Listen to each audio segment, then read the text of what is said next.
Finally Rabi Lamichhane बोलेका छन्। रवि लामिछाने किन बोलेनन्, किन मौन भन्ने विभिन्न न्युज पनि आइरहेको थियो। रवि लामिछाने बोलेका छन्। रवि लामिछानेले बोल्न के बोल्यो भन्दाखेरि क्रान्तिका लागि तयार हुनु, दुई दियाको सरकारलाई किन अप्ठ्यारो पार्ने हैन भन्दै आज बोलेका छन्। अब यसै क्रममा अहिले क्रान्तिका लागि तयार त फेरि राजावादी पक्षहरू पनि क्रान्तिका लागि तयारी नै छ। रवि लामिछाने क्रान्तिका लागि तयारी, राजावादी पक्ष तयारी।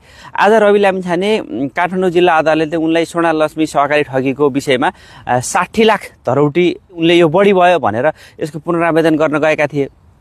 तर विशेष गरी बोल्ने कुरामा चाहिँ यो बोलेका छन्। अनि राजावादीहरूको पनि निकै अहिले माहौल बढेको छ। रवि लामिछानेको केही ग्राफ डाउन भएको छ है फेरि यो राजावादीले गर्दाखेरि अथवा के हो, जे होस् जे भए पनि रवि लामिछानेले आज फाइनली यसरी बोलेका छन्। यति मात्रै होइन, ठुलै चेन्ज हुँदैछ, विषम परिस्थिति आउँदैछ। जिम्मेवार दलको हिसाबले भन्ने पनि कुरा गरे हो, हुन पनि नेपालकै चौथो ठुलो दल भएको हुनाले जिम्मेवार दल पनि भयो। त्यो हुनाले अब के हुन्छ हेरौँ। तपाईँको अनुमान के छ, अब के होला?